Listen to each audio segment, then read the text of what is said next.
Kita melanjutkan pelajaran tentang hermeneutics dan kita sampai pada pelajaran 2 tentang hukum-hukum yang berurusan dengan hermeneutics, dan ini adalah session yang kelima.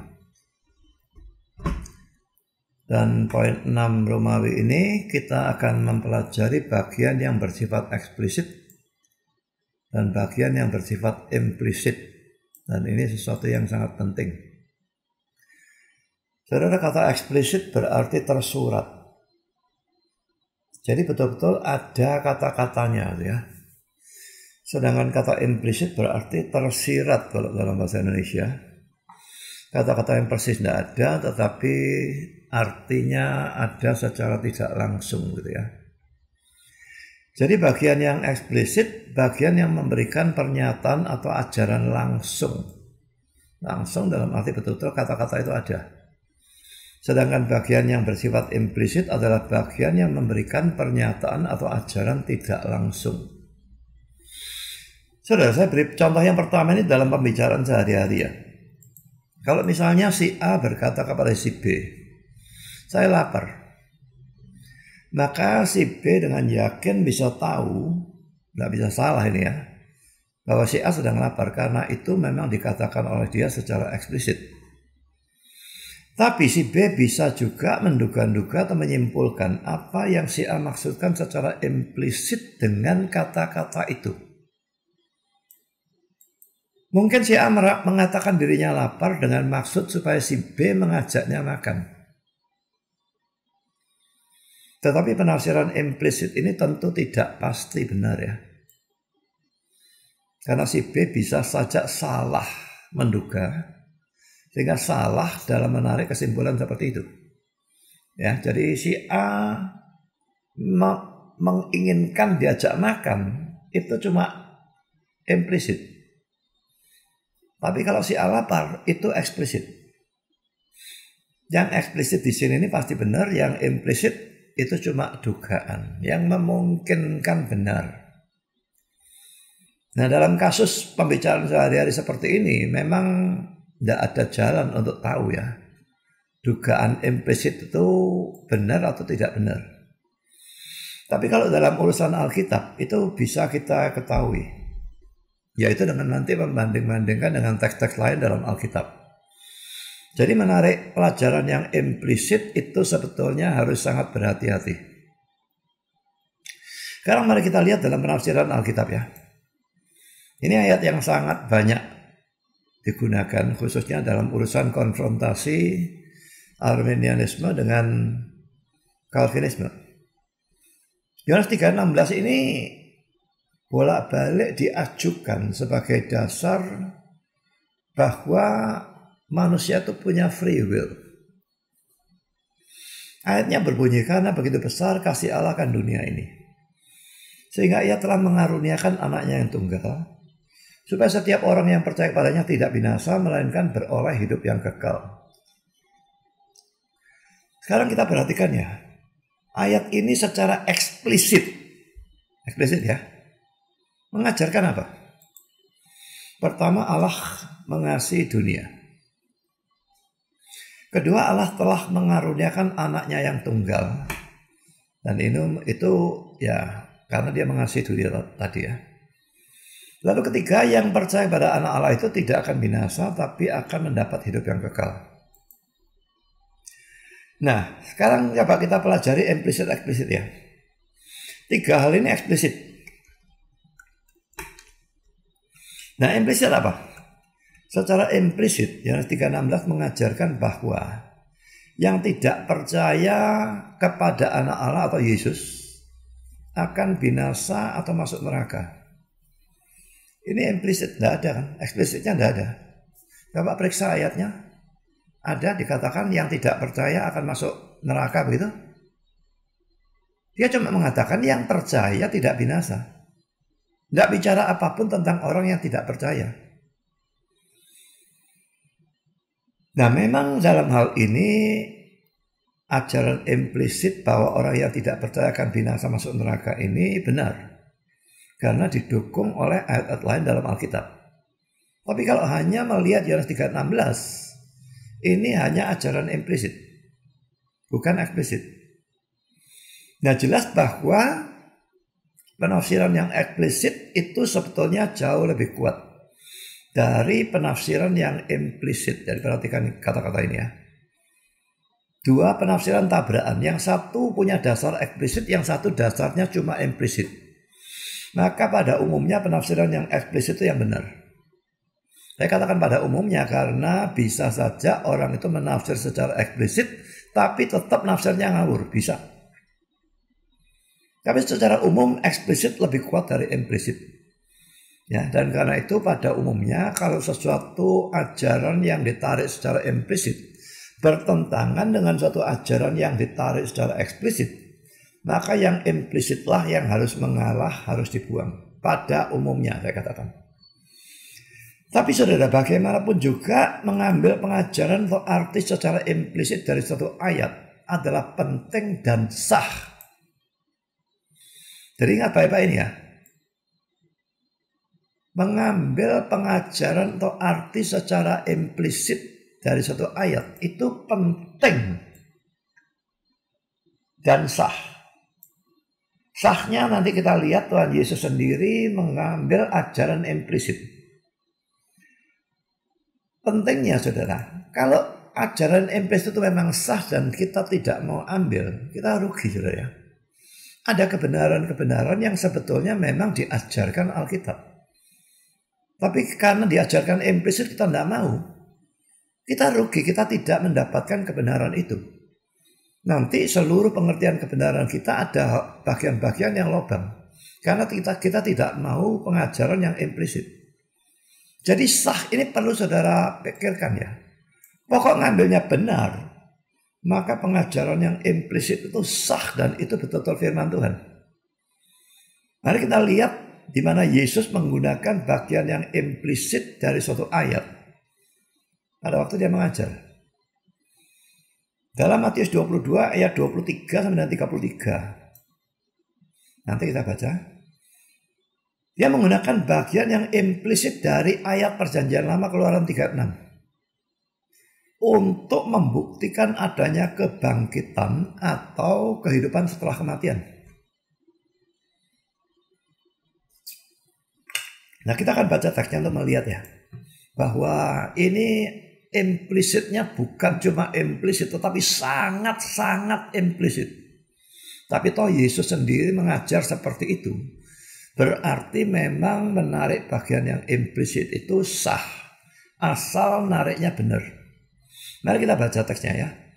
Matius 22 ayat 23 sampai 33. Pada hari itu datanglah kepada Yesus beberapa orang Saduki yang berpendapat bahwa tidak ada kebangkitan.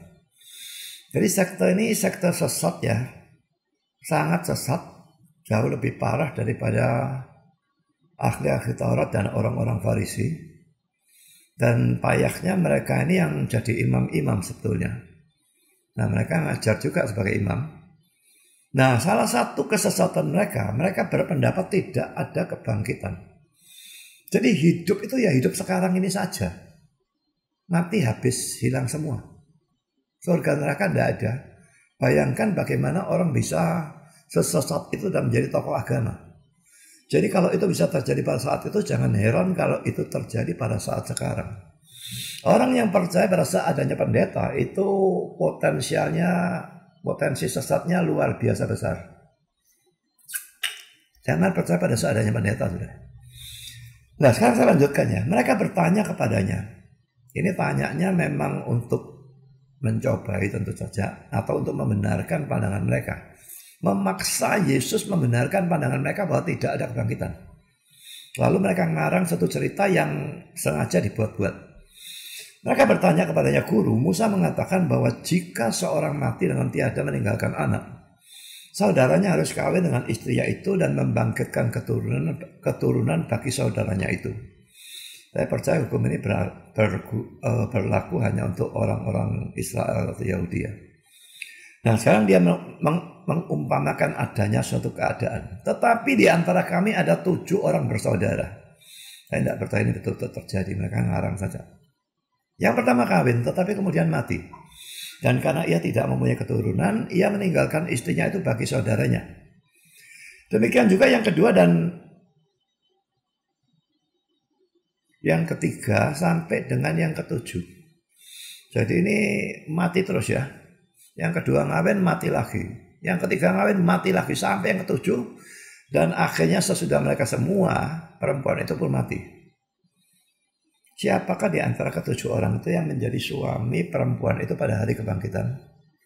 Sebab mereka semua telah beristrikan dia.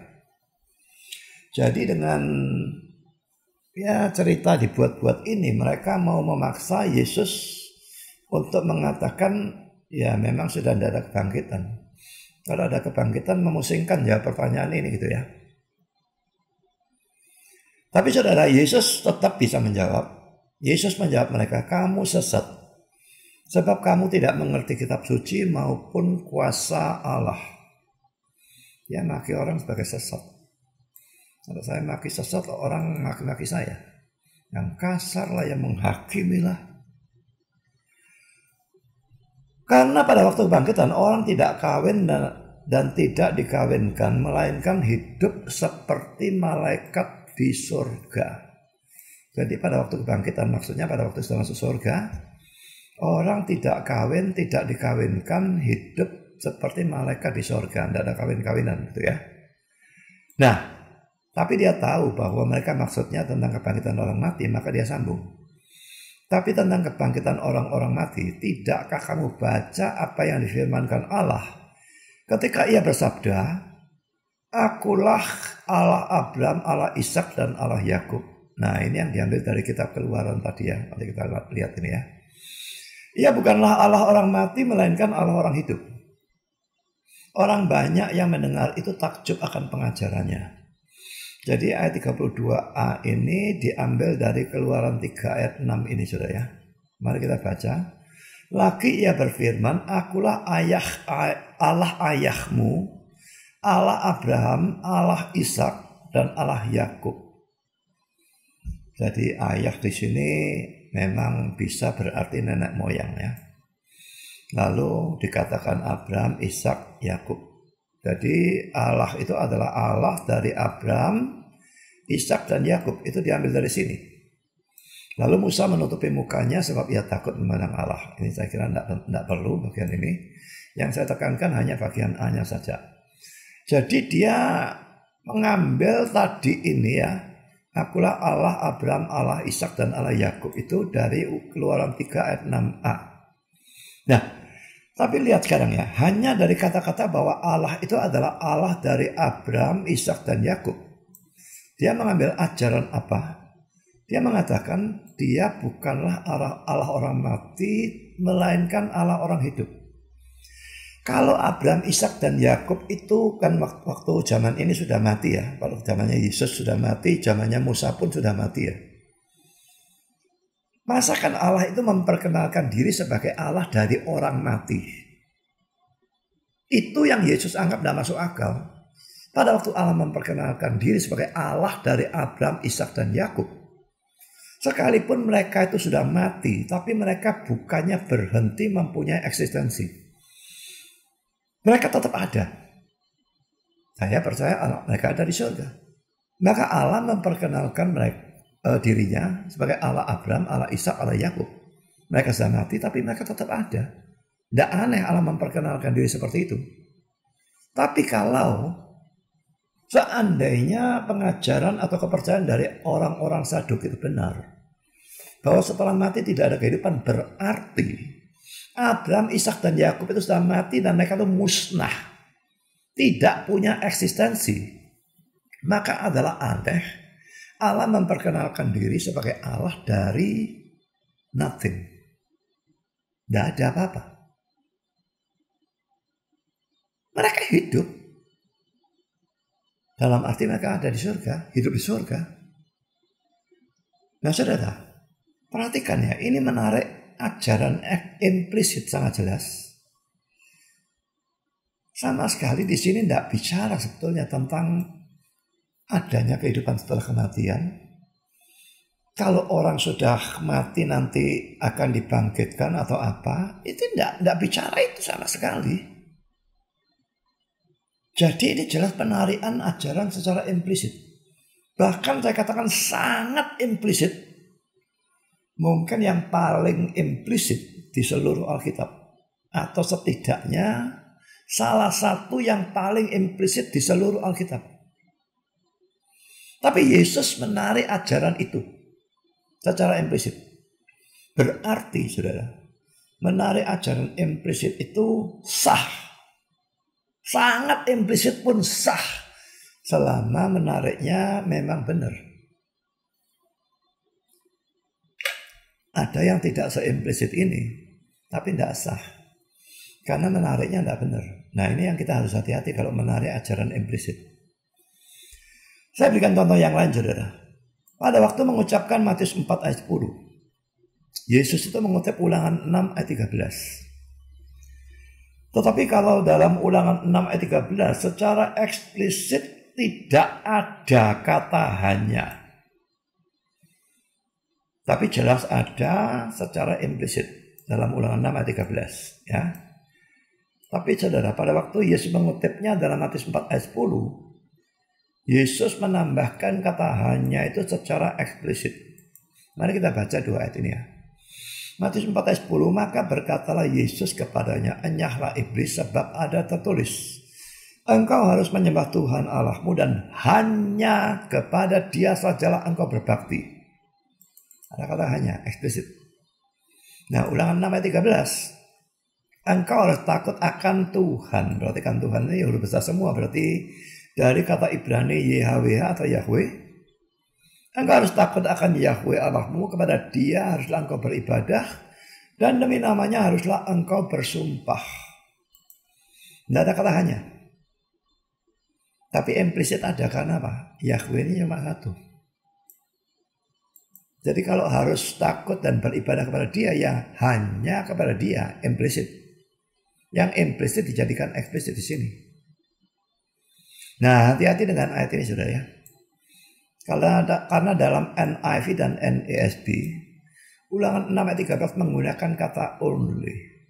Jadi ada kata hanyanya. Tetapi kata itu sebetulnya tidak ada. Dan NASB mencetaknya dengan huruf miring untuk menunjukkan bahwa kata itu sebetulnya tidak ada dalam bahasa aslinya. Mari kita lihat ya. Ulangan 6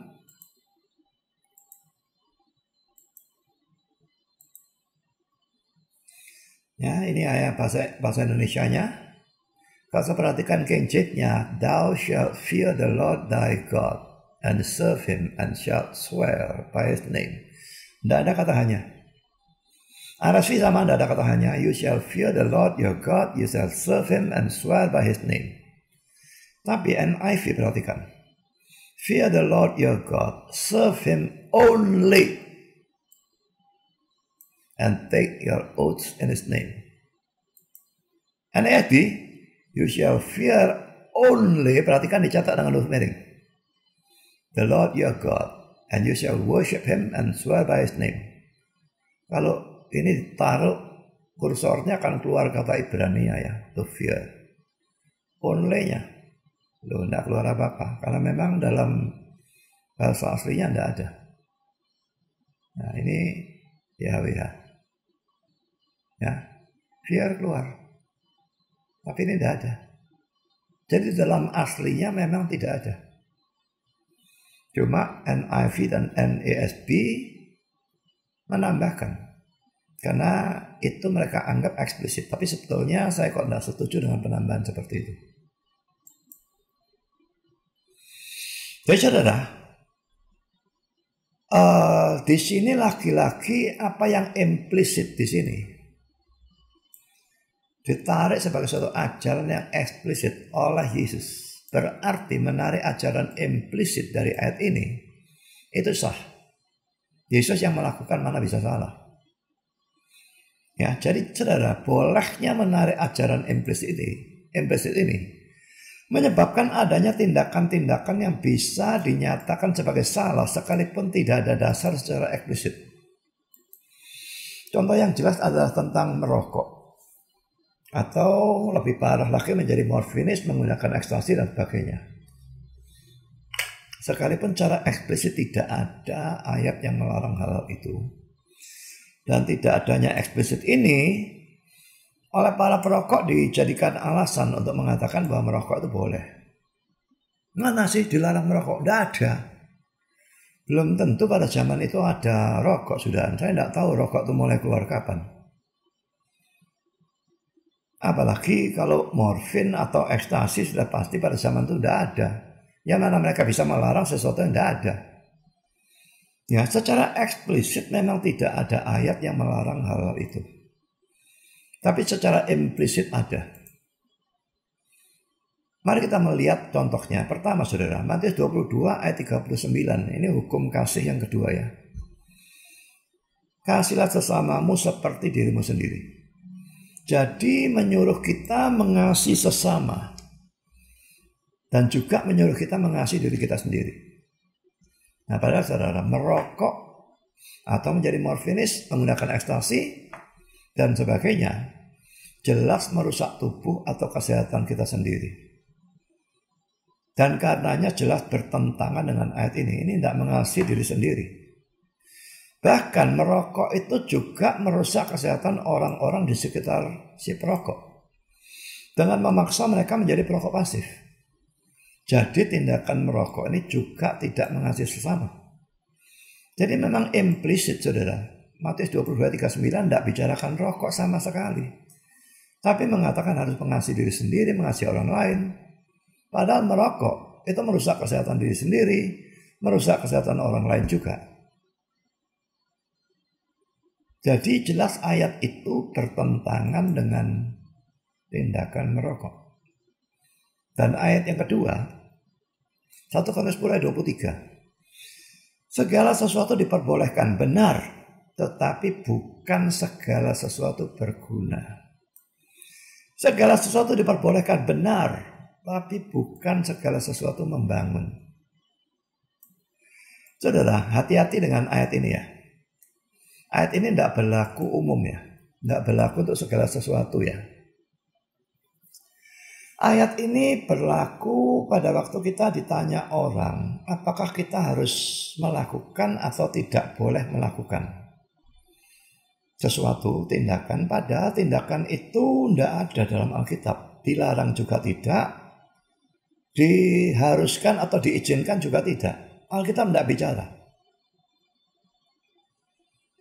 Nah maka dalam kasus seperti itu, di mana Alkitab tidak bicara tindakan itu boleh atau harus atau tidak boleh, maka baru hukum ini diterapkan. Jadi kita menanyakan, hal itu berguna atau tidak?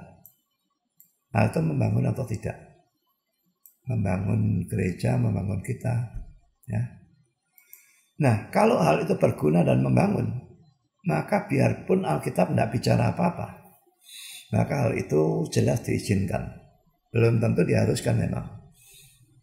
Tapi setidaknya diizinkan itu pasti. Tapi kalau itu tidak berguna dan tidak membangun, dan Alkitab tidak bilang apa-apa, biarpun Alkitab tidak melarang, maka itu ya setidaknya sebaiknya tidak dilakukan. Misalnya saudara, tentang perayaan Natal ya. Ini makin lama makin banyak orang yang anti Natal dan saya anggap orang-orang ini orang-orang bodoh. Nah, argumentasi mereka Natal tidak ada dalam Alkitab. Tuhan tidak pernah suruh rayakan Natal. Tapi saya katakan Tuhan juga tidak larang orang rayakan Natal, bukan? Jadi di sini termasuk sesuatu untuk mana ayat ini bisa diterapkan. Karena Alkitab melarang tidak, menyuruh tidak, mengizinkan tidak bicara apa-apa. Nah maka dalam hal ini, baca ayat ini untuk orang-orang seperti itu. Segala sesuatu diperbolehkan benar, tapi bukan segala sesuatu berguna. Segala sesuatu diperbolehkan benar, tapi bukan segala sesuatu membangun. Kalau tidak berguna, biarpun tidak ada larangan jangan dilakukan. Kalau tidak membangun, biarpun tidak ada larangan jangan dilakukan. Nah sekarang kita terapkan pada Natal. Perayaan Natal itu berguna atau tidak? Membangun atau tidak? Menurut saya tergantung bagaimana orang itu merayakan. Kalau yang merayakan orang-orang yang sekuler, lalu hanya pesta pora, makan, tidak karu-karuan, bahkan ditambah dengan narkoba dan sebagainya, tentu saja itu bukan cuma tidak membangun, tapi itu merusak. Tapi kan tidak semua orang merayakan Natal seperti itu. Gereja-gereja merayakan Natal sebagai tradisi, tidak ada apa-apa, hanya makan gitu saja. Bahkan penginjilan tidak ada, firman Tuhannya tidak karu-karuan. Bagi mereka tidak berguna, tidak membangun. Perayaan Natal seperti itu salah. Tapi saudara, setiap kali saya merayakan Natal, apakah di gereja saya atau saya dia undang khotbah di gereja lain, saya membuatnya itu berguna. Pertama, saudara, kita perlu tahu bahwa Natal itu adalah suatu hari di mana banyak orang yang tidak biasanya ke gereja bisa ke gereja.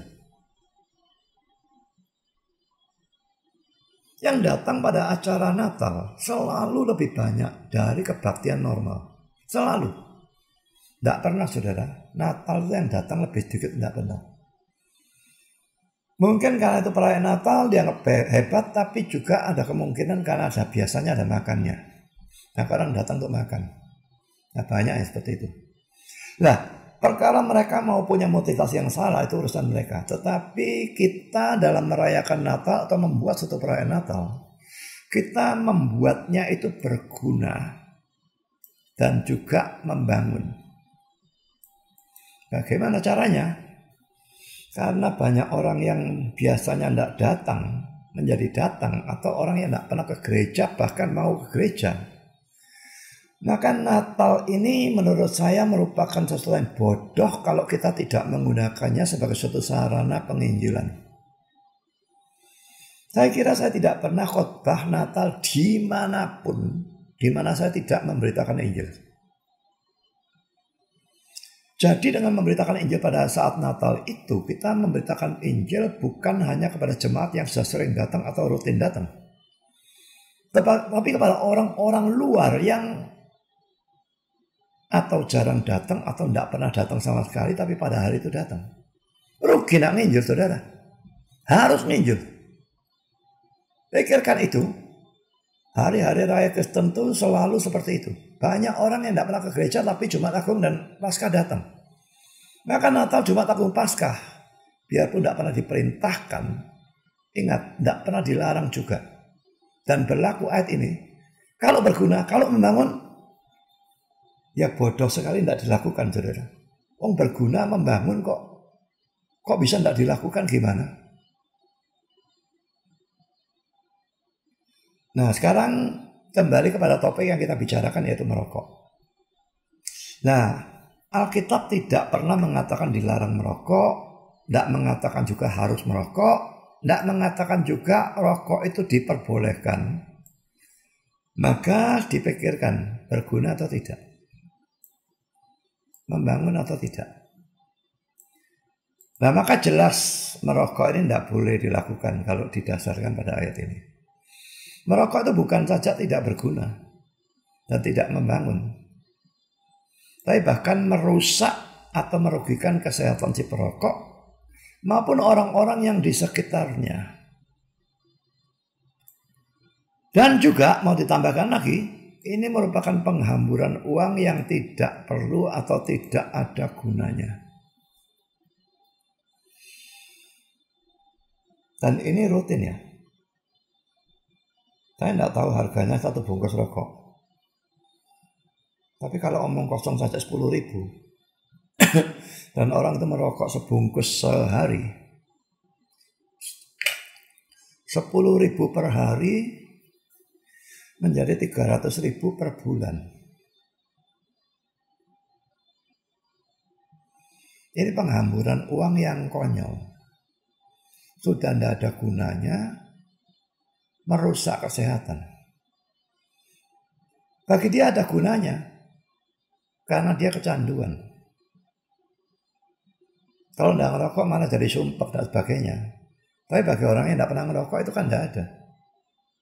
Jadi kalau itu dihentikan, sumpah atau apapun perasaan yang muncul karena tidak merokok itu secara bertahap akan hilang. Jadi ini sebetulnya tidak ada gunanya. Bahkan merugikan. Merugikan kesehatan dan penghamburan uang secara tidak perlu. Makanya sekarang dalam masa pandemi sekalipun ya, saya lebih banyak memberi orang. Karena saya tahu banyak orang membutuhkan. Tapi kalau orangnya saya lihat ngerokok, saya tidak mau memberi. Pegawai atau apapun ngasih persen begitu ya, saya tidak mau memberi. Lah ya dia hamburkan duit tidak perlu gitu kok. Ada apa disumbang? Gila apa saya nyumbang orang yang tidak tahu menggunakan uang dengan bijaksana? Banyak pengemis tukang ngamen di jalan-jalan ngerokok. Gila apa saya ngasih mereka? Sudah mengganggu lalu lintas. Merokok lakinya. Saya tidak mau beri orang seperti itu. Ya saudara, yang bilang merokok tidak ada larangan dalam Alkitab, sama sekali salah, karena larangan implisit dari ayat ini jelas ada. Dan sah menarik ajaran implisit. Yang ketiga, 1 Korintus 6 ayat 12 ini mirip ya dengan ayat yang kedua tadi ya. Segala sesuatu halal bagiku, tapi bukan semuanya berguna. Segala sesuatu halal bagiku, tapi aku tidak membiarkan diriku diperhamba oleh sesuatu apapun. Jadi ini lagi-lagi berlaku untuk memikirkan apakah suatu tindakan boleh atau tidak. Padahal tindakan itu tidak dilarang, tidak diizinkan, tidak diharuskan. Ya, diizinkan juga tidak. Diharuskan tidak. Dilarang juga tidak. Lalu boleh atau tidak boleh? Nah, ini sama seperti ayat ini. Ya, jadi ayat ini berlaku dalam sikon seperti itu. Jadi lagi-lagi ditanyakan berguna atau tidak. Nah, sudah jelas merokoknya tidak boleh. Nah, bagian yang kedua berbeda. Tetapi aku tidak membiarkan diriku diperhamba oleh sesuatu apapun. Tambahannya ini saudara, lebih-lebih menentang tindakan merokok, juga menjadi morfinis dan sebagainya. Karena hal-hal itu jelas memperbudak orangnya. So, kita dibebaskan oleh Kristus dari perhambaan dosa. Kita memperhambakan diri mestinya kepada Tuhan saja. Tapi orang-orang ini memperhambakan diri kepada rokok, kepada ekstasi, morfin, dan sebagainya. Dan ini jelas-jelas sesuatu yang bertentangan dengan ayat ini. Dimerdekakan oleh Kristus supaya kita memperhambakan diri pada hal-hal konyol ini. Jelas sekali adalah hal yang salah. Jadi saudara, merokok tidak ada ayat yang bahas secara eksplisit. Tapi implisit sedikitnya, saya katakan sedikitnya, 3 ayat yang bisa digunakan. Dan jelas sekali itu dilarang. Saya merokok, berhentilah merokok. Lebih-lebih yang morfinis dan sebagainya. Dan kalau sekarang ada rokok yang apa itu? Vape atau apa namanya itu saya tidak ngerti. Memang itu bahayanya tidak sebesar merokok biasa. Tapi saya pernah cari itu di Google dan memang itu juga berbahaya. Bagi perokok aktif maupun pasif itu berbahaya. Jadi kalau itu digunakan oleh orang di sekitar saya ngamuk sebenarnya. Ya merusak kesehatan saya dan itu asapnya banyak sekali. Jadi rokok biasa atau rokok apapun, buang. Itu dosa. Dan bayangkan ya, uangnya itu ditabung begitu jadi berapa? Pikirkan. Sebulan 300.000, setahun 3,6 juta. Dalam 3 tahun sudah bisa bahkan beli HP yang sangat bagus sebetulnya.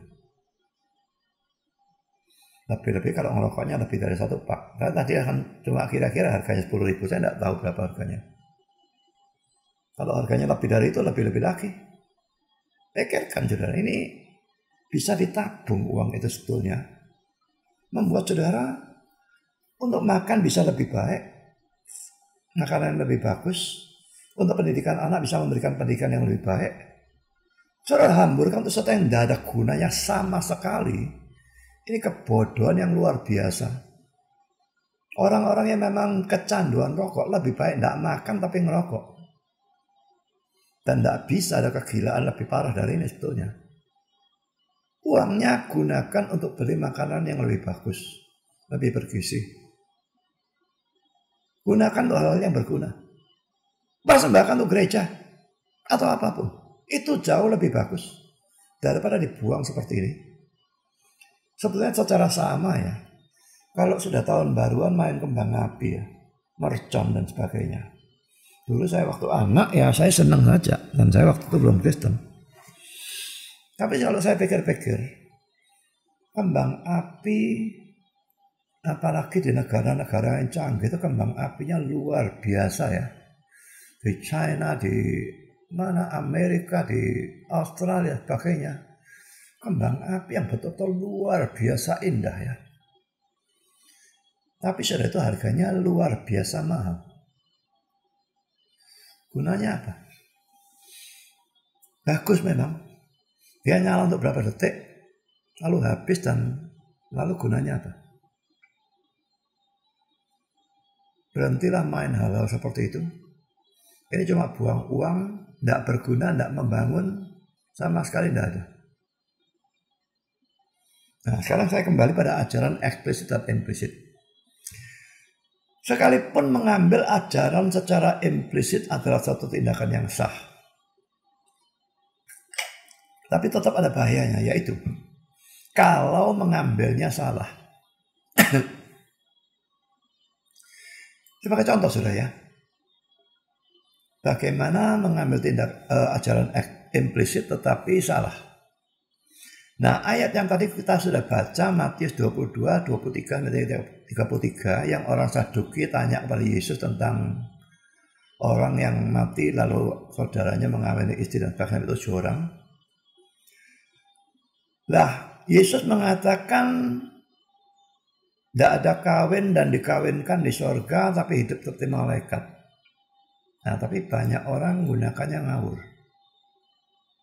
Narik implisit tetapi ngawur. Mereka gunakan untuk mengatakan bahwa di surga nanti tidak ada jenis kelamin. Ayatnya tidak mengatakan tidak punya jenis kelamin. Ayatnya hanya mengatakan tidak kawin dan tidak dikawinkan.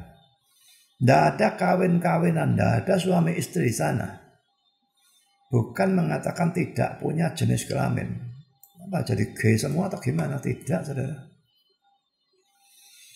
Jadi tidak kawin dan tidak dikawinkan. Tidak ada lagi kawin-kawinan. Tidak ada lagi hubungan seks. Ya ada agama lain yang bilang ada 72 bidadari yang perawan terus. Bahkan menekankan seks di sana. Kita berlawanan. Tidak ada seks di sana. Tidak ada suami istri. Jadi orang seperti Yesaya Pariaji mengatakan dia melihat dalam kitab kehidupan waktu dibawa ke surga atau gimana. Dia dan istrinya dalam 1 halaman di kitab kehidupan. Pertama persetan 1 halaman atau tidak 1 halaman. Bahkan persetan dengan kitab kehidupannya. Karena kitab kehidupan itu hanya simbol. Saya percaya Tuhan itu punya kitab. Saya saja nyatet pakai komputer kok dia pakai kitab gimana? Itu cuma simbol, tidak ada barangnya. Saya yakin tidak ada barangnya. Tapi dia mengatakan penekan saya ada kawin-mengawin di sana karena dia masih suami istri dengan istrinya. Omong kosong, saudara. Karena ayat ini mengatakan tidak kawin dan tidak dikawinkan, tidak ada kawin-kawinan. Nah, tapi pada waktu dikatakan tidak punya jenis kelamin, ini kebablasan, saudara. Narik implisit memang, tapi implisit yang kebablasan. Bandingkan dengan Lukas 16, 19-31, Lazarus dan orang kaya, Abraham disebut bapak. Ya, kalau tidak ada jenis kelamin, kenapa bapak? Bapak itu laki, saudara. Jadi jelas bahwa ini menarik implisit tetapi salah. Kalau sampai dikatakan di surga tidak ada jenis kelamin, di neraka tidak ada jenis kelamin, itu nonsens. Contoh kedua, saudara, poin B. 1 Timotius 3 ayat 2 dan ayat 12. Secara eksplisit mengajar bahwa penilik jemaat atau diaken tidak boleh beristri lebih dari satu. Mari kita lihat ayatnya ya. 1 Timotius 3 ayat 2. Karena itu penilik jemaat, itu majelis ya, pendeta termasuk, haruslah seorang yang tak bercacat. Nah, perhatikan ini, suami dari satu istri, dapat menahan diri, bijaksana, sopan, suka memberi tumpangan dan sebagainya. Saya hanya tekankan ini ya, suami dari satu istri. Nah, ini ditekankan juga untuk diaken dalam ayat 12. Diaken haruslah suami dari satu istri.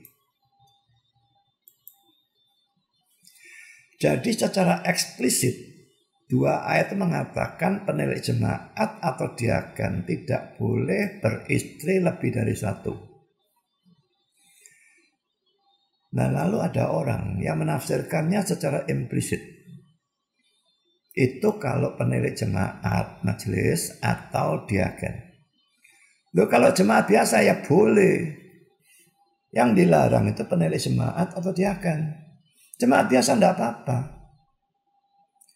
Saudara, bukan orang biasa, jemaat awam yang mengatakan ajaran ngawur ini ya. Saya waktu sekolah teologi saya pernah tanya, kalau tidak salah dosen itu mengajar hermeneutik, saya lupa dia ngajar apa. Ya pokoknya saya ada tanya, saya tanya. Di Indonesia ini ada, karena waktu dia mengajarkan larangan cerai dan sebagainya, dan saya katakan di Indonesia ini ada banyak orang Islam. Ini negara dengan mayoritas Islam. Sehingga banyak dari mereka punya lebih dari satu istri, bisa 4. Kalau mereka menjadi Kristen lalu bagaimana dengan istri-istri ini? Wah, dia bingung, saudara. Lalu dia lari ke ayat ini. Surprise bagi saya. Dia menjawab sebodoh itu. Dan dia katakan yang tidak boleh itu punya banyak istri cuma penatua, penilik jemaat atau diaken. Jemaat biasa boleh. Jadi ya sudah biarkan saja. Kalau 4 ya sudah biarkan. Pokok dia jadi jemaat biasa. Dia tidak boleh jadi majelis atau diaken. Tapi saudara, jelas bahwa Alkitab itu memberikan larangan untuk semua orang. Punya lebih dari satu istri atau punya lebih dari satu suami. Roma 7 ayat 2 dan 3 sudah pernah saya bacakan, tidak usah saya ulang, sudah bisa baca sendiri. Ini jelas berlaku umum ya. Dan kalau ditarik ke Adam dan Hawa, implisit lagi itu, tapi jelas implisit yang kuat. Allah ciptakan satu Adam, satu Hawa. Dan lalu Kejadian 2:24, keduanya menjadi satu daging. Tidak pernah dikatakan ketiganya, keempatnya, kelimanya. Jadi jelas bahwa Tuhan dari awal tidak menghendaki poligami ataupun poliandri. Dan ini berlaku untuk semua orang, bahkan yang non-Kristen sebetulnya berlaku. Jelas tidak mungkin ini berlaku hanya untuk penilik jemaat atau diaken. Lalu mengapa dalam ayat ini dikatakan penilik jemaat atau diaken tidak boleh beristri lebih dari satu? Nah, maksudnya untuk penilik jemaat atau diaken, hal yang tidak boleh untuk semua orang itu untuk mereka lebih ditekankan, itu saja menurut saya. Ya, jadi artinya cuma itu. Tidak bisa lalu diartikan secara implisit jemaat biasa boleh.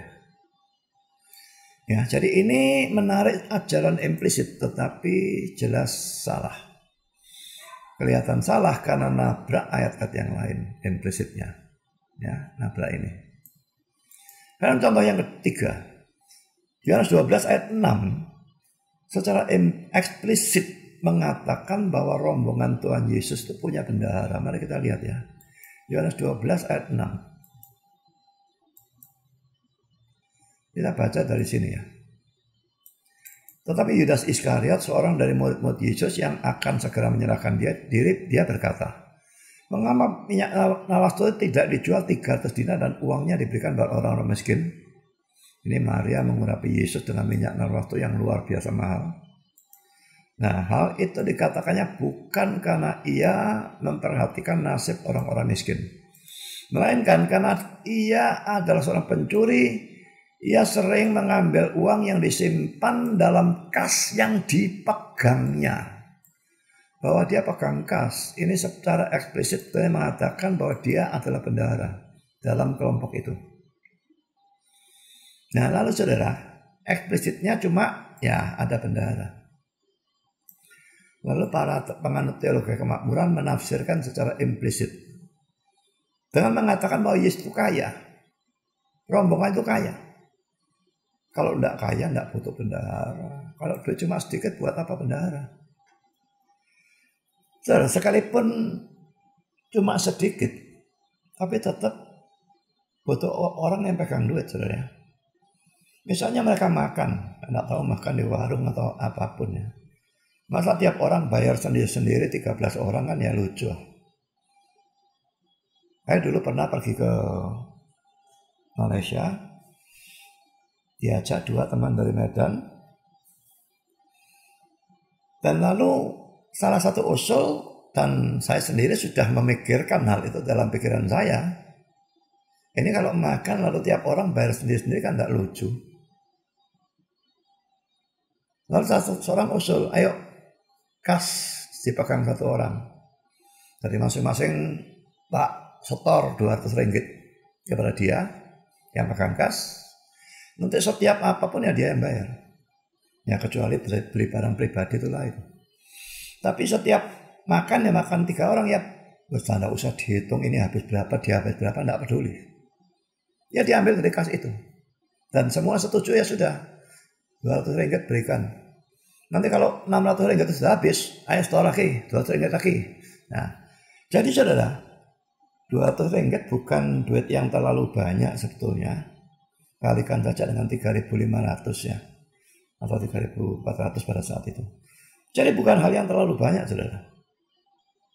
Tapi tetap punya bendahara. Supaya bayarnya itu praktis 1 orang. Nggak lalu ada waktu makan lalu kamu bayar berapa lah sini dilihat orang. Jadi saudara, tidak ada urusannya kaya dengan bendahara. Miskin kelompok itu tapi tetap ada bendahara. Gereja yang miskin tetap butuh bendahara. Apakah adanya seorang bendahara dalam gereja berarti gerejanya mesti kaya? Omong kosong apa itu? Jadi saudara, ini menarik ajaran implisit secara sangat tidak masuk akal.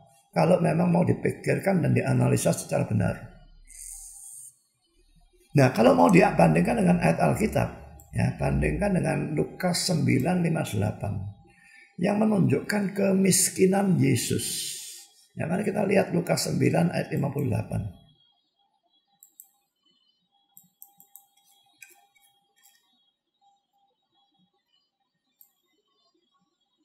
Yesus berkata kepadanya, serigala punya liang dan burung punya sarang, tapi anak manusia tidak punya tempat untuk meletakkan kepalanya.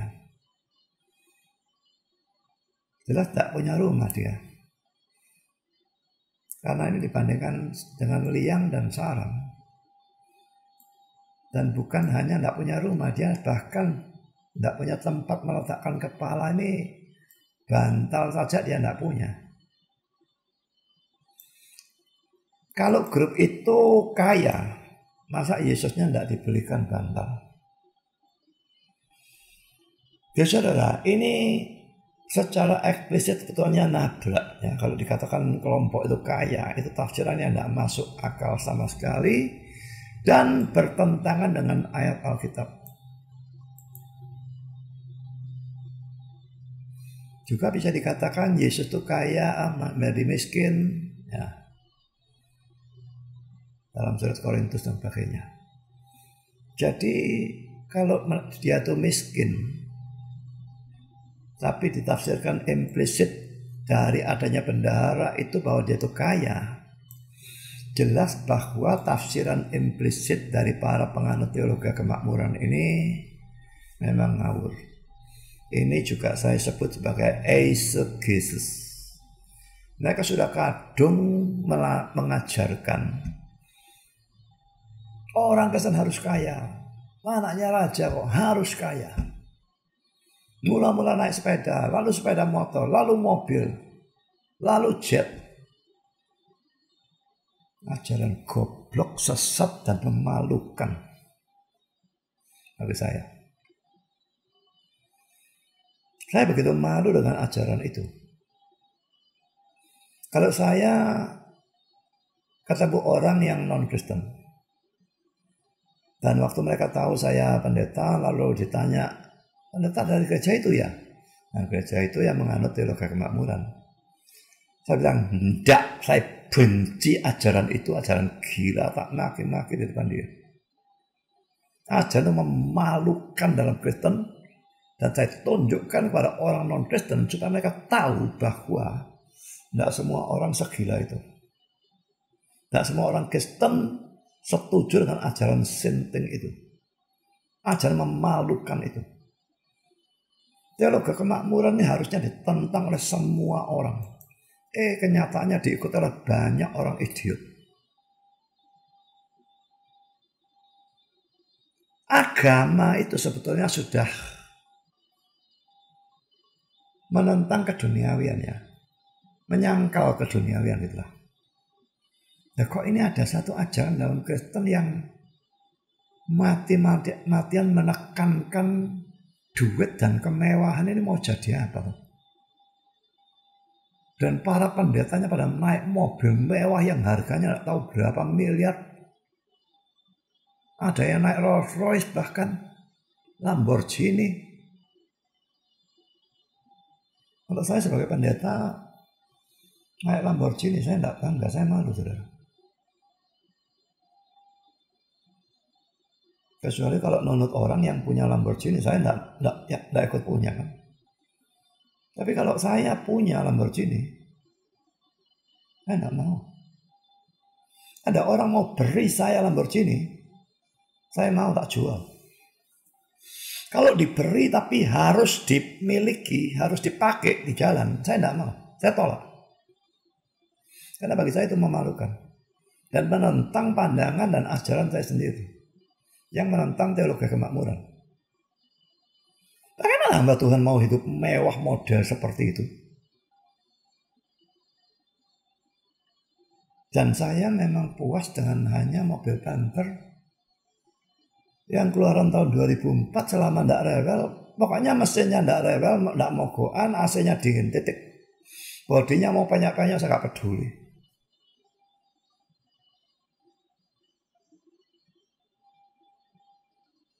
Kalau orang memang mau pelayanan dan memang mau beli mobil untuk pelayanan, maka mestinya seperti itu. Bukannya beli Alphard yang lalu dikatakan ini untuk pelayanan. Kalau untuk pelayanan kenapa mesti Alphard? Kijang kayak Panther kayak jauh lebih murah, kenapa Alphard? Bisa dapat 3 kijangnya, atau kalau Panther bahkan mungkin 4. Apalagi kalau second bisa ada 10. Jadi saudara, ada orang yang anti kelihatannya sama teologi kemakmuran, maki-maki teologi kemakmuran di atas mimbar. Tapi dia sendiri naik Alphard. Mau berkaca dulu lah. Alphardnya 2 lagi ya. Poin D, saudara.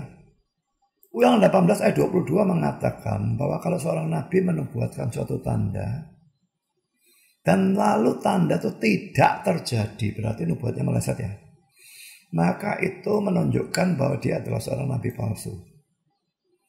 itu dinyatakan secara eksplisit dan karenanya itu pasti benar.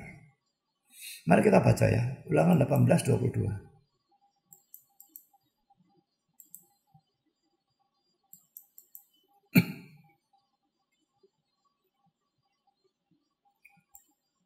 Apabila seorang nabi berkata demi nama Tuhan. Jadi ini bernubuat ya, bukan asal ngomong. Misalnya saya ngomong, wah nanti sore ini rasanya hujan karena saya melihat mendung. Itu bukan bernubuat ya. Tapi orang ini berkata demi nama Tuhan, ini bernubuat. Dan perkataannya itu tidak terjadi dan tidak sampai, maka itulah perkataan yang tidak difirmankan Tuhan. Dengan terlalu berani Nabi itu telah mengatakan, maka janganlah gentar kepadanya. Ya memang sebetulnya ini eksplisit teman juga enggak ya. Tidak dikatakan Nabi palsu, tapi jelas kalau Nabi asli, tidak mungkin kalau dikatakan tidak boleh gentar kepada dia, jangankan dengar dia, dan sebagainya, itu tidak masuk akal. Jadi ini mengatakan kalau nubuat tapi nubuatnya gagal, maka dia Nabi palsu. Nah perhatikan saudara, banyak kalangan yang nubuat tapi salah. Banyak itu saudara. Jadi saksi Yehova misalnya, Charles Taze Russell 2 kali menubuatkan kedatangan Kristus yang kedua kalinya dan gagal 2 kali. Dan banyak orang-orang di mana-mana bernubuat dan gagal. Tempo hari yang menghardik COVID-19, nubuatnya gagal juga. Jemaatnya tidak pernah baca ayat ini atau gimana kok tetap mau jadi jemaatnya. Nah ini eksplisit ya. Dan karena itu ya pasti benar. Tapi kalau dari ayat itu kita mengambil arti secara implisit, yaitu sebaliknya. Kalau nubuatnya itu terjadi berarti dia nabi asli. Nah ini tidak bisa. Kalau tidak terjadi dia pasti nabi palsu. Kalau terjadi belum tentu dia nabi asli. Bisa nabi asli tapi belum tentu. Nah bahwa itu belum tentu bisa kita lihat dari sini. Ulangan 13 ayat 1-5. Apabila di tengah-tengahmu muncul seorang nabi atau seorang pemimpi dan ia memberitahukan kepadamu suatu tanda atau mujizat. Dan apabila tanda atau mujizat yang dikatakannya kepadamu itu terjadi, perhatikan ya, terjadi. Tetapi ia membujuk. Mari kita mengikuti Allah lain. Dia nubuatnya terjadi. Tapi ajarannya kok seperti ini. Mari kita mengikuti Allah lain yang tidak kau kenal dan mari kita berbakti kepadanya. Maka janganlah engkau mendengarkan perkataan nabi atau pemimpi itu. Sebab Tuhan Allahmu mencoba kamu untuk mengetahui apakah kamu sungguh-sungguh mengasihi Tuhan Allahmu dengan segenap hatimu dan dengan segenap jiwamu. Tuhan Allahmu yang harus kamu ikuti dan harus kamu takut akan dia. Kamu harus berpegang. Kamu harus takut akan dia. Kamu harus berpegang pada perintahnya. Suaranya harus kamu dengarkan. Kepadanya harus kamu berbakti dan berpaut. Nabi atau pemimpin itu harus dihukum mati karena ia telah mengajak murtad terhadap Tuhan Allahmu yang telah membawa kamu keluar dari tanah Mesir dan sebagainya. Di sini demikian harus kau hapuskan yang jatuh dari tengah-tengahmu. Pada saudara, orang ini memberitahukan suatu tanda atau mujizat, bernubuat, dan tanda itu terjadi. Bisa asli, tapi dalam kasus ini dia ternyata memberikan ajaran yang sesat. Maka ini tetap nabi palsu. Jadi hati-hati dengan nabi atau pendeta yang bernubuat lalu nubuatnya terjadi. Bisa asli, tapi belum tentu. Harus dilihat dari hal-hal lain, ajarannya, kehidupan itu agak sukar, tapi bisa juga digunakan kalau sudah dekat sekali dengan dia. Juga saudara, itu bertentangan dengan Matius 7, 22, 23. Mari kita lihat.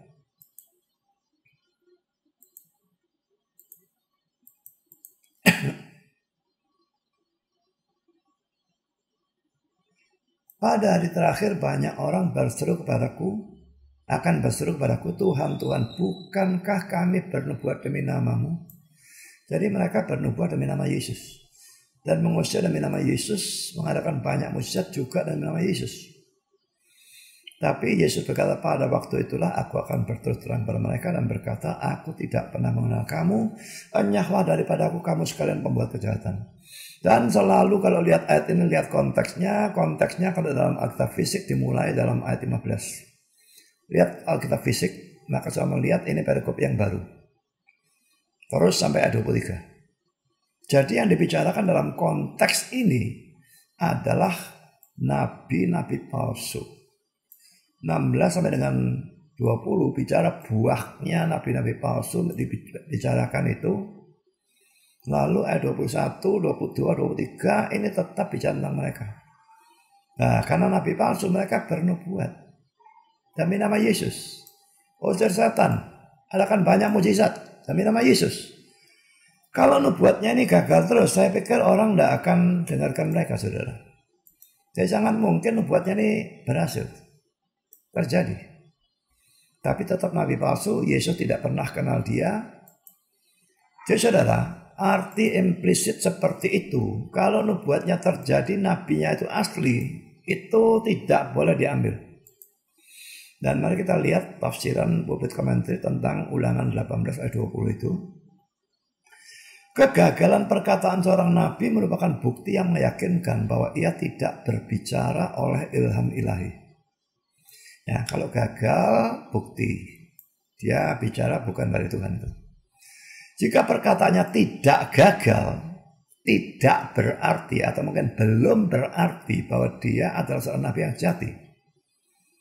Nah, sebaliknya sekarang, tetapi itu menunjukkan secara meyakinkan bahwa ia adalah seorang nabi palsu pada saat perkataannya gagal. Kalau nubuatnya gagal, dia pasti palsu. Cukup satu kali sudah. Nubuat itu tidak perlu gagal berkali-kali. Tidak pernah dikatakan tadi berkali-kali. Cukup satu kali gagal, nubuat betul-betul, maka dia nabi palsu. Tapi kalau nubuatnya terjadi, belum tentu dia nabi asli. Harus dilihat dari sudut-sudut yang lain. Ya saudara, supaya terhindar dari penafsiran implisit yang salah, maka sesuatu ajaran yang sifatnya implisit harus dicek dengan bagian-bagian lain dari Alkitab, kalau bisa yang bersifat eksplisit. Sebagai contoh saudara, saya kembali pada contoh pertama tadi ya. Saya sudah menyinggung ini dipakai oleh orang-orang Armenian ya. Pertama saudara, Matius 3:16. Kata-kata setiap orang yang percaya kepadanya. Ini dikatakan Allah mengasihi seluruh dunia, lalu karuniakan anak yang tunggal. Supaya setiap orang yang percaya kepadanya tidak binasa tapi beroleh hidup yang kekal. Nah, kata-kata setiap orang yang percaya kepadanya ditafsirkan secara implisit untuk mengajar bahwa setiap orang mampu untuk datang kepada Kristus. Orang punya free will. Kristusnya ditawarkan, yang percaya selamat. Berarti orang bisa percaya, bisa tidak percaya, tergantung dia mau yang mana. Orang mampu untuk datang pada Kristus. Kalau tidak mampu, ada apa Kristusnya ditawarkan? Itu argumentasinya Arminian. Tapi ingat saudara ya, ayatnya eksplisit tidak berbicara demikian. Di mana dalam ayat itu ada kata mampu? Dapat, bisa, tidak ada. Itu tafsiran implisit. Belum tentu benar. Nah sekarang pada waktu kita bandingkan dengan ayat yang secara eksplisit membicarakan mampu atau tidak mampu, yaitu ayat ini, maka dilihat ayat itu dinyatakan secara eksplisit bahwa manusia tidak mau punya kemampuan dalam diri sendiri untuk datang kepada Kristus.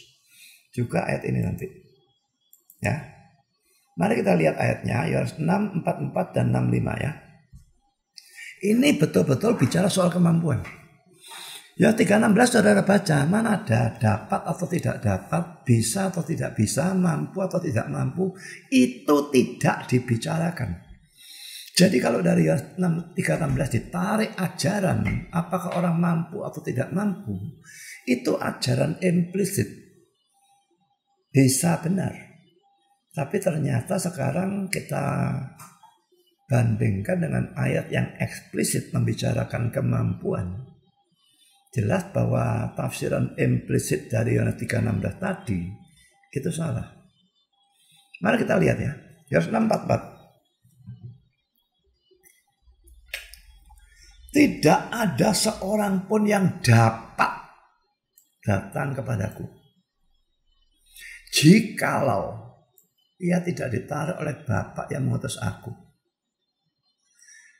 Jadi hanya bisa datang, hanya dapat datang kepada Yesus kalau orangnya ditarik oleh Bapa.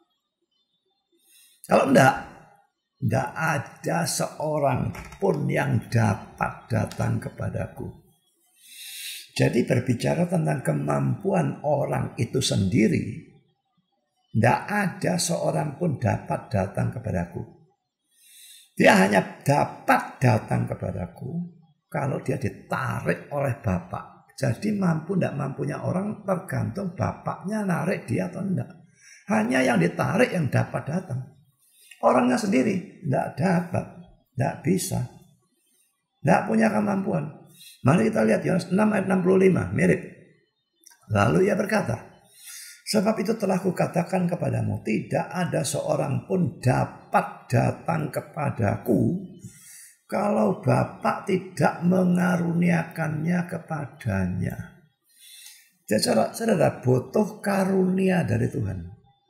Karunia iman, ya karunia kelahiran baru, lalu iman dan sebagainya. Kalau enggak bisa datang, saudara. Jadi bicara kemampuan orang itu enggak punya kemampuan. Hanya kalau dianugerahkan oleh Tuhan kepada dia, baru dia bisa.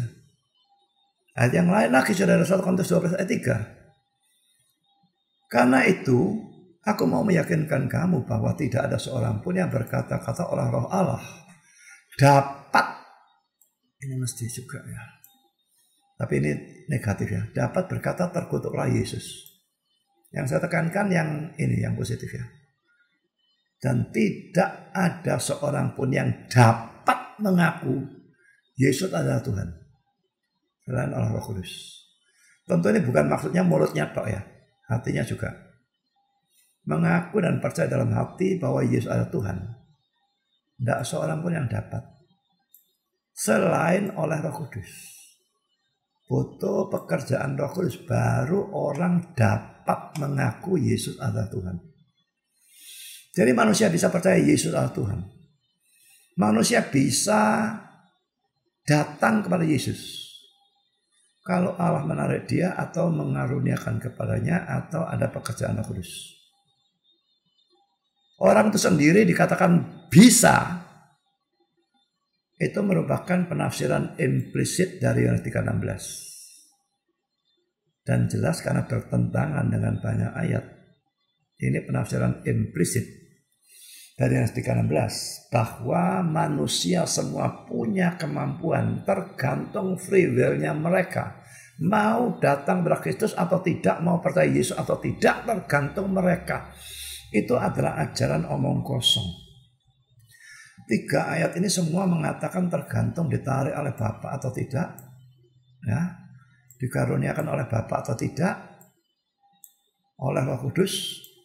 Jadi bukan tergantung free will-nya mereka. Sudah, mereka tidak punya free will untuk percaya itu. Tidak mampu. Semua manusia rusak total. Total depravity, kebejatan total. Total inability, ketidakmampuan Tuhan. Ketidakmampuan total. Jadi tidak ada orang dari dirinya sendiri. Saya katakan dari dirinya sendiri. Lalu bisa datang, bisa percaya Yesus. Tidak bisa. Butuh Allah tarik. Nah, makanya kalau ini dilanjutkan, nah siapa yang ditarik, siapa yang tidak. Orang yang dipilih Allah itu Allah tarik. Orang yang tidak dia pilih tidak ditarik. Jadi itu jawab mengapa Injil diberitakan kepada semua orang, tetapi hanya sebagian yang percaya. Bukan karena free will jawabannya, saudara. Salah total itu. Itu tafsiran implicit free will itu bahkan tidak ada dalam Alkitab. Orang juga pakai ayat dalam Yosua. Pilihlah hari ini, kamu mau berbakti kepada siapa? Baal atau pada Allah, Yahweh. Kami memilih beribadah kepada Yahweh. Nah, laki-laki disuruh memilih. Ayat itu tidak berbicara tentang orang bisa atau tidak bisa. Nah, bicara tentang bisa atau tidak bisa, itu ayat lain ya, ayat atas ini. Ini yang betul-betul eksplisit bicara tentang kemampuan orang. Sekarang kita masuk dalam poin 2. Ya, jadi tadi itu bicara Arminian dan Calvinis. Kita sudah melihat sebetulnya ya, sangat banyak tafsiran-tafsiran Arminian. Seandainya orangnya ngerti hermeneutik dan mempraktekkan dengan benar, mereka akan buang ajarannya sendiri. Dan saya bisa tunjukkan semua tafsiran mereka yang dalam hal pertentangan dengan Calvinis itu salah tafsir semua. Sekarang ini lagi-lagi bicara tentang pertentangan Arminianisme dan Calvinisme ya. Filipi 2:12 dan Wahyu 2:10 ditafsirkan secara implisit untuk mengajarkan bahwa keselamatan bisa hilang. Filipi 2:12, hai saudara-saudaraku yang kekasih, kamu senantiasa taat, karena itu tetaplah kerjakan keselamatanmu dengan takut dan gentar. Bukan saja seperti waktu aku masih hadir, tetapi terlebih pula sekarang waktu aku tidak hadir.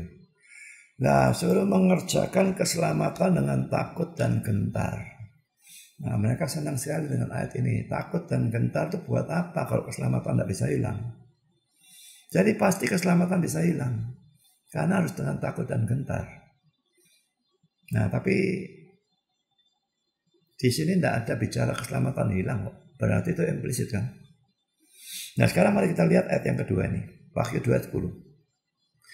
Jangan takut terhadap apa yang harus kamu derita. Sesungguhnya iblis akan melemparkan beberapa orang dari antaramu ke dalam penjara, supaya kamu dicobai dan kamu akan beroleh kesusahan selama 10 hari.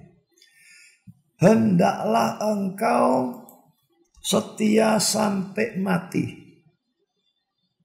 dan aku akan mengaruniakan kepadamu mahkota kehidupan. Jadi ini dianggap sebagai suatu syarat. Tak setia sampai mati, maka akan dikaruniakan mahkota kehidupan. Ya, tentu juga masuk surga. Ya. Bagaimana kalau orangnya tidak setia sampai mati? Ya, tidak masuk surga. Dan dari ayat ini maka mereka bilang, loh, masuk surga ini ada syarat. Setia sampai mati. Kalau tidak setia sampai mati ya orangnya tidak masuk surga. Berarti keselamatan bisa hilang. Ini implisit ya. Karena ayatnya tidak bicara tentang keselamatan hilang. Mana ada kata-katanya? Tidak ada.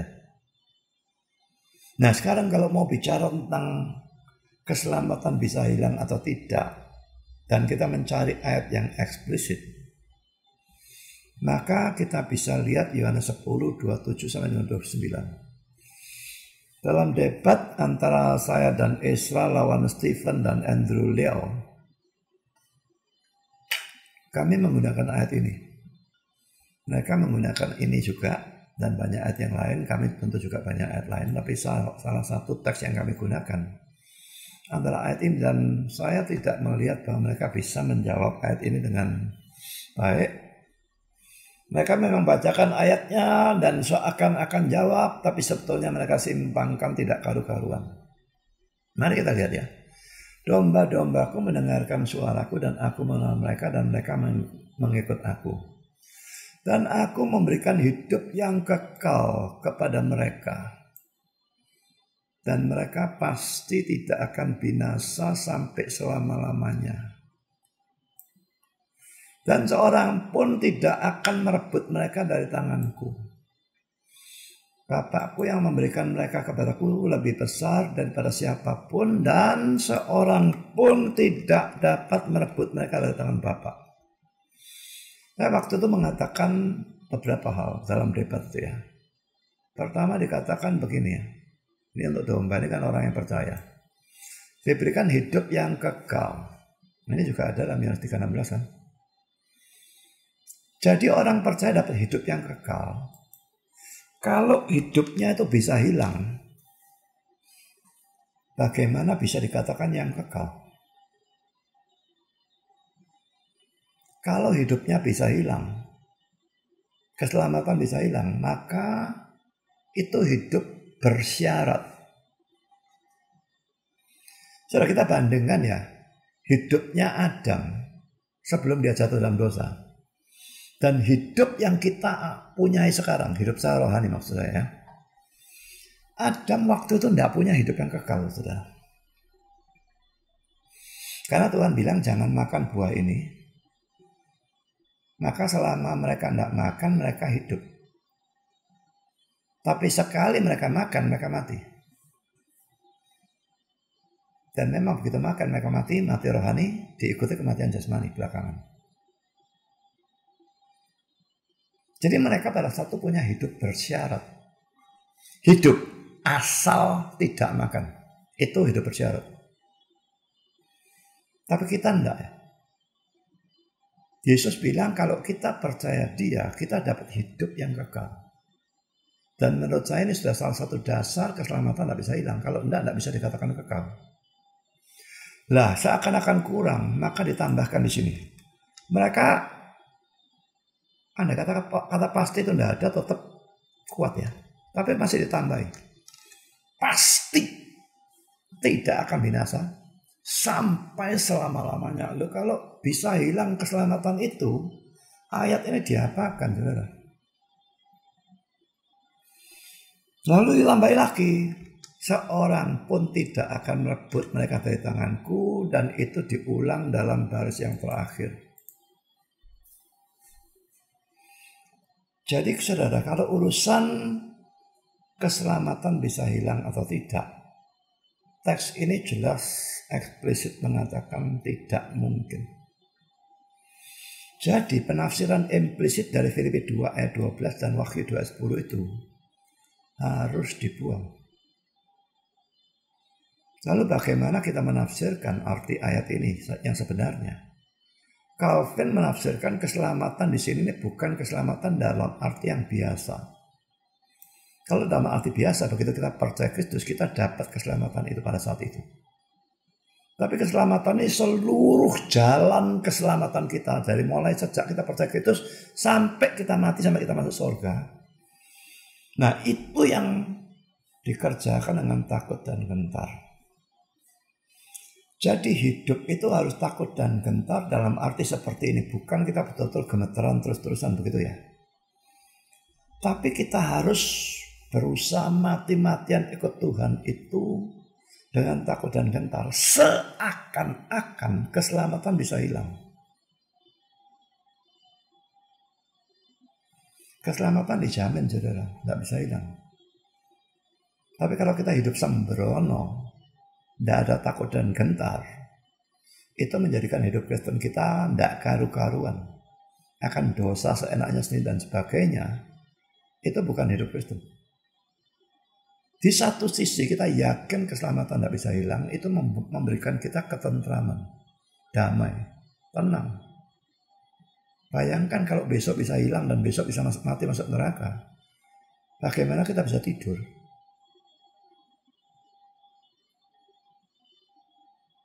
Di satu sisi kita tenang karena dijamin keselamatan. Di sisi lain tetap ada keharusan untuk mentaati Tuhan dan betul-betul mati-matian setia ikut Dia. Seakan-akan keselamatannya bisa hilang. Nah, Wahyu 2 ayat 10, saya setuju dengan syarat ini, saudara. Hendaklah engkau setia sampai mati, dan aku akan mengaruniakan kepada mahkota kehidupan. Orang yang masuk surga memang orang yang setia sampai mati. Kalau dia berhenti tengah jalan, dia tidak masuk surga. Tapi persoalannya, bisakah orang Kristen sejati berhenti di tengah jalan lalu murtad? Nah, kalau dikatakan bisa, itu nabrak secara eksplisit ayat ini. 1 Yohanes 2, Sudah berpuluh-puluh kali, tidak beratus-ratus kali saya gunakannya. Anak-anakku, waktu ini adalah waktu yang terakhir. Dan seperti yang telah kamu dengar, seorang antikristus akan datang. Sekarang telah bangkit banyak antikristus. Itulah tandanya bahwa waktu ini benar-benar adalah waktu yang terakhir. Ayat 19 penekanan saya. Memang mereka, para antikristus itu, berasal dari antara kita. Berasal dari antara kita. Berarti para antikristus tadinya orang Kristen ya. Tapi mereka tidak sungguh-sungguh termasuk dalam kita. Bukan Kristen sejati. Sebab, perhatikan sekarang ini. Jika mereka sungguh-sungguh termasuk dalam kita, niscaya mereka tetap bersama-sama dengan kita. Ya, jika mereka Kristen sejati, niscaya mereka tetap bersama-sama dengan kita. Murtad itu tidak bisa. Saya gunakan ayat ini juga dalam perdebatan dengan Stephen dan Andrew. Waktu jawab, mereka menekankan yang ini. Ada penekanannya yang di sini. Mereka selalu menyimpangkan argumentasi saya. Seolah-olah mereka jawab padahal mereka tidak menjawab. Pura-pura salah ngerti. Padahal mereka tidak pura-pura salah ngerti. Mereka ngerti maksud saya. Tapi mereka tidak tahu jawabannya kalau bagian ini yang ditekankan. Jadi mereka akhirnya jawab bagian ini. Ya, jadi saudara, kalau orang Kristen sungguh-sungguh, niscaya tetap bersama kita. Ini eksplisit. Nah, dilanjutkan, tapi hal itu terjadi. Jadi sebagian keluar yang menjadi antikristus, supaya menjadi nyata bahwa tidak semua mereka sungguh-sungguh termasuk kepada kita. Jadi yang murtad itu hanya orang Kristen KTP. Dan saya tidak mau peduli yang murtad itu siapa. Billy Graham itu dikatakan murtad dan memang itu ada bukti hitam di atas putih. Karena ada wawancara video. Dia diwawancara dan apa yang dikatakan jelas adalah ajaran liberal. Dia percaya orang yang tidak pernah mendengar Yesus pun bisa selamat. Orang Katolik dan orang, ya pokoknya dari mana saja yang tidak pernah mendengar Yesus dan tidak percaya Yesus bisa selamat. Itu saya mendengar dan nonton dengan mata dan kuping saya sendiri. Jadi ini bukan gosip atau fitnah Billy Graham. Menurut saya dia memang sesat. Saudara, bagaimana orang yang adalah penginjil terbesar abad ke-20 bisa sesat?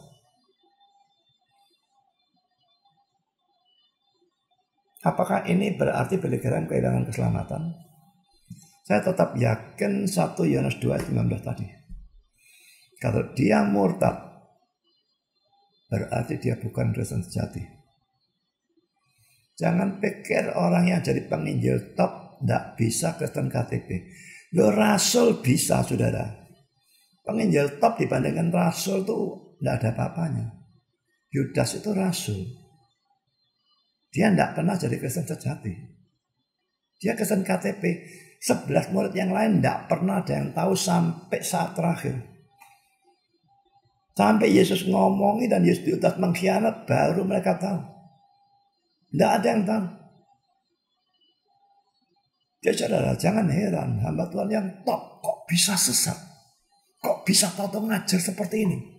Dia tidak pernah Kristen, saya tidak peduli apapun yang dia alami, apapun yang dia katakan, apapun yang dia ajarkan dulu. Kalau sekarang dia murtad, saya anggap dia dulunya tidak pernah jadi Kristen. Ya saudara, Yohanes 10 ayat 27-29 eksplisit mengatakan keselamatan tidak bisa hilang. Dua ayat ini ditafsirkan implisit, keselamatan bisa hilang. Ajaran eksplisit bertentangan dengan ajaran implisit. Maka penafsiran implisit dari Filipi 2:12 dan Wahyu 2:10 harus dibuang. Sekarang kita masuk dalam poin yang ketiga. Roma 7 ayat 18-19 ditafsirkan secara implisit untuk mengajarkan bahwa manusia bisa mempunyai kemauan yang baik, tapi tetap tidak mempunyai kekuatan untuk melaksanakan kemauan yang baik itu. Tapi kemauan yang baik itu bisa ada dari dirinya sendiri. Mari kita lihat ayatnya. Roma 7, 18, 19. Sebab aku tahu, ini Paulus ya, bahwa di dalam aku, yaitu di dalam aku sebagai manusia tidak ada sesuatu yang baik. Sebab kehendak memang ada. Berarti ini kehendak yang baik di dalam aku. Tapi bukan hal berbuat apa yang baik. Kehendak yang baik ada, tapi melakukannya itu tidak ada. Sebab bukan apa yang aku kehendaki, yaitu yang baik. Ya, jelas kehendaknya baik ya. Yang aku perbuat. Melainkan apa yang tidak aku kehendaki, yaitu yang jahat yang aku perbuat. Saudara, kalau dalam manusia itu sudah ada kehendak yang baik, itu sudah ada pekerjaan Tuhan. Kalau manusia itu dipandang atau disoroti tanpa Allah, yang berlaku ini, saudara, di dalam aku sebagai manusia tidak ada sesuatu yang baik. Berarti kemauan juga tidak ada. Tapi kalau untuk Paulus ini kehendak ada. Dia sudah Kristen. Tapi tetap melakukannya ini seringkali tidak bisa. Dia menghendaki apa yang baik, tapi ternyata yang dia perbuat adalah yang tidak baik. Saya kira kita semua seperti itu, bukan? Semua orang Kristen seperti itu. Kepingin rajin, tahu-tahu malas lagi. Kepingin rajin, malas lagi. Kepingin tidak mata duitan, mata duitan lagi. Kepingin tidak mata keranjang, jatuh lagi. Kepingin buang dosa. Kepinginnya baik, ada. Melakukannya tidak punya kekuatan, itu banyak, saudara. Jadi jangan dianggap bahwa keinginan yang baik itu datang dari diri kita sendiri. Tetap itu dari Tuhan. Karena ayat ini menunjukkan hal itu. Filipi 2 ayat 13. Karena Allah lah yang mengerjakan di dalam kamu, baik kemauan maupun pekerjaan menurut kerelaannya. Ini terjemahnya kurang jelas ya. Perhatikan terjemahan kitab suci bahasa Inggris di bawah ini. Terjemahan ini bukannya salah sebetulnya, tapi kurang jelas. Ya, ini mengatakan kemauan dalam bentuk kata benda, pekerjaan atau benda juga. Dalam bahasa Inggrisnya kata kerja, saudara. Ya, mari kita lihat ya. King James, for it is God which worketh in you both to will and to do of his good pleasure. Terjemahnya, karena Allah lah yang bekerja dalam kamu, baik untuk menghendaki, to will, and to do, dan untuk melakukan, maupun untuk melakukan, dari kesenangannya yang baik. Terjemahan Al-Hafiz kurang lebih sama. For God is at work in you, both to will and to work for his good pleasure. Karena Allah bekerja dalam kamu, baik untuk menghendaki maupun untuk mengerjakan untuk kesenangannya yang baik. NASB, for it is God who is at work in you, both to will and to work for his good pleasure. Karena Allah yang bekerja dalam kamu, baik untuk menghendaki maupun untuk mengerjakan untuk kesenangannya yang baik. NIV, for it is God who works in you to will and to act according to his good purpose. Karena Allah yang bekerja dalam kamu untuk menghendaki dan untuk berbuat. Perhatikan ya, saya gunakan terjemahan King James saja ya. Both to will and to do. Jadi keduanya. Ya, baik untuk menghendaki maupun untuk melakukan. Itu Allah yang bekerja dalam kamu. Ya, RSV juga God who works in you.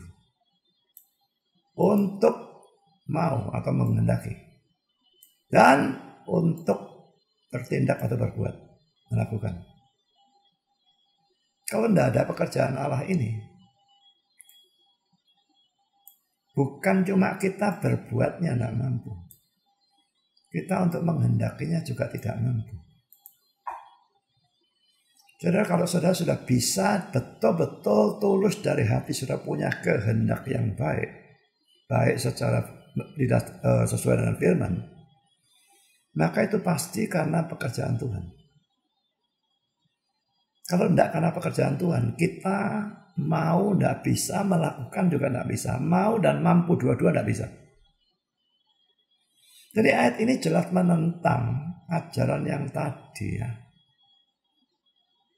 Kemauan maupun pekerjaan.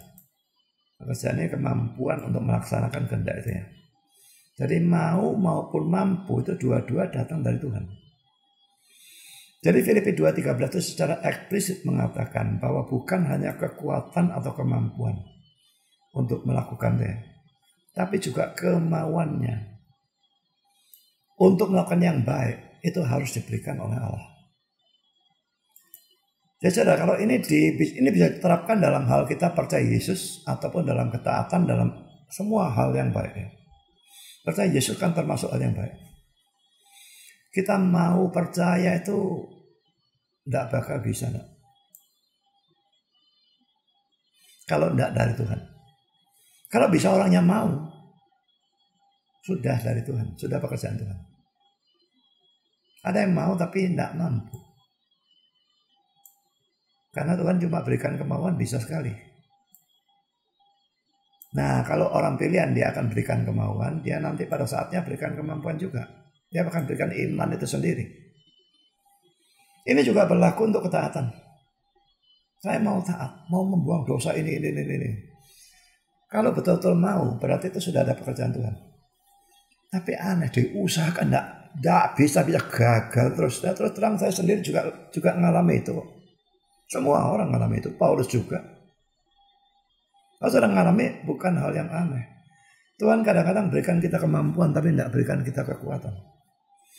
Untuk apa? Supaya kita sadar betapa lemahnya kita. Tapi kadang-kadang dia memberikan kemauan maupun kemampuan. Maka kita lalu bisa taat dalam hal itu. Jadi Filipi 2:13 itu secara eksplisit mengatakan, bukan cuma kemampuan atau kekuatan, tapi juga kemauan untuk melakukan yang baik apapun harus diberikan oleh Allah. Kalau tidak bisa.